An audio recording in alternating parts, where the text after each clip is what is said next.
پاکستان میں power politics کے باعث پیدا ہونے والی کشیدگی اپنی انتہاؤں کو چھو رہی ہے۔ یہ پاور پالیٹکس کیا ہوتی ہے؟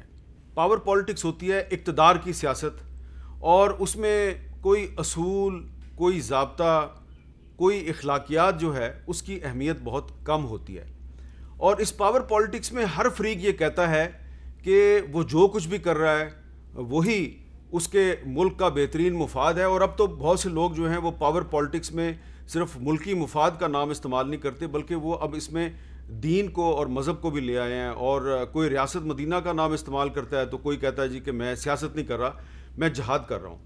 لیکن اس پاور پالیٹکس میں ہم دیکھتے ہیں کہ اس وقت پاکستان میں جو دونوں فریقین ہیں، حکومت اور اپوزیشن، ان کی کوشش ہے کہ کسی نہ کسی طریقے سے کچھ جو چھوٹی جماعتیں ہیں ان کی حمایت حاصل کر لی جائے۔ تو ایک طرف عمران خان صاحب ہیں جو کہہ رہے ہیں کہ میں پاکستان کو ریاست مدینہ بنانا چاہتا ہوں، دوسری طرف اپوزیشن کی پارٹیاں وہ کہتے ہیں جی کہ عمران خان صاحب جو ہیں وہ پاکستان کے لیے خطرہ بن چکے ہیں اور وہ ان کے اتحادیوں کو گلے سے لگانا چاہتے ہیں۔ لیکن حکومت کے اپنے ہی کچھ سینئر وزراء کی طرف سے اپنے اتحادیوں کے بارے میں کیا گفتگو کی جا رہی ہے، اس سے آپ کو سیاست جو ہے اس کی کچھ سمجھ آ جائے گی۔ ذرا سنیں کہ پہلے شیخ رشید صاحب جو ہیں وہ حکومت کے اتحادیوں کے خلاف بیان دے رہے تھے، آج تو وفاقی وزیر اسد عمر صاحب نے بھی بات ہی ساری کلیئر کر دی۔ سنیں وہ حکومت کے اتحادیوں کے بارے میں کیا کہہ رہے ہیں۔ بلوچستان عوامی پارٹی نام میں ہی ظاہر ہے بلوچستان کی پارٹی، ایم کیو ایم صرف شہری سندھ کے شہری علاقوں کی party, P M L Q چند پنجاب کے اضلاع کی پارٹی۔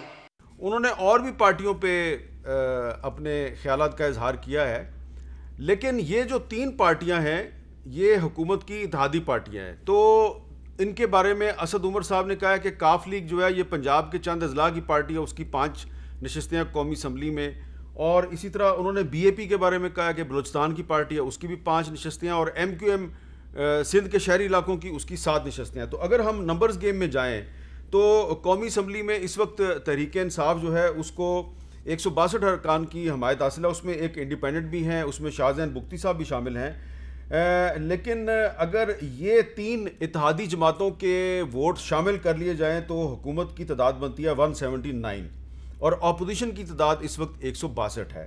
آج اسد عمر صاحب نے اپنے ان 3 اتحادیوں کے بارے میں جو کہا ہے، اس کے بعد اگر یہ اتحادی جو ہیں یہ اپوزیشن کے ساتھ آ ملتے ہیں تو پھر اپوزیشن اور اس کے جو نئے اتحادی ہیں ان کی تعداد مل کر 179 بنتی ہے۔ لیکن اپوزیشن کا دعویٰ ہے کہ تحریک انصاف کے کچھ باغی ارکان بھی ان کا ساتھ دیں گے تو ان کی تعداد 180 سے اوپر جا سکتی ہے۔ لہذا یہ نمبرز گیم جو ہے یہ اس وقت 3 بڑی جماعتوں کے گرد گھوم رہی ہے، اور یہ تینوں جو چھوٹی جماعتیں ہیں، 3 چھوٹی جماعتیں، یہ جو 3 چھوٹی جماعتیں ہیں ان کی حکومت اور اپوزیشن دونوں کے ساتھ بارگیننگ بھی چل رہی ہے۔ لیکن اسد عمر صاحب نے بات کلیئر کر دی ہے۔ اب اس صورتحال میں ہم یہ دیکھتے ہیں کہ پاور پالیٹکس جو ہے وہ اس کے بعد صورتحال کیسے اچانک تبدیل ہوتی ہے۔ ہم آپ کو بتاتے ہیں کہ آج کل عمران خان صاحب کے جو بہت سے ساتھی ہیں، کچھ سال پہلے تک عمران خان صاحب کے بارے میں کیا کہتے تھے۔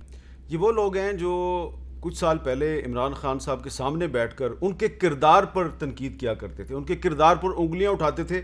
آج کل کہتے ہیں کہ ہم عمران خان کی خاطر اپنی جان قربان کر دیں گے، بلکہ خود کش بمبار بن جائیں گے۔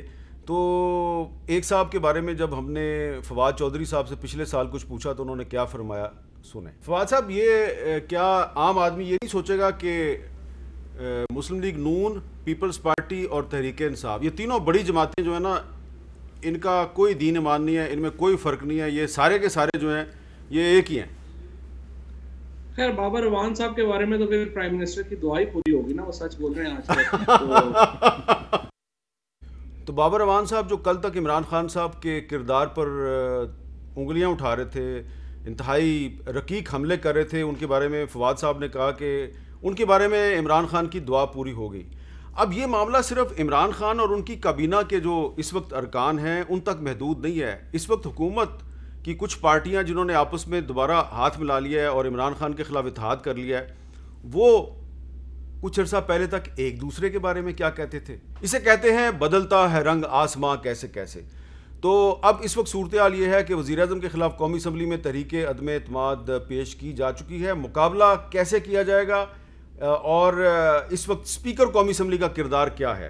ہم نے اسپیکر قومی اسمبلی اسد کیسر اور ڈپٹی اسپیکر قاسم سوری صاحب سے رابطہ قائم کرنے کی کوشش کی، ان کو اپنے پروگرام میں دعوت دی، انہوں نے پروگرام میں آنے سے معذرت کی، لیکن آج ہم بات کریں گے قومی اسمبلی کے سابق اسپیکر جناب سردار ایاز صادق صاحب سے، اور ان سے پوچھیں گے کہ اسپیکر کا کردار کیا ہوتا ہے۔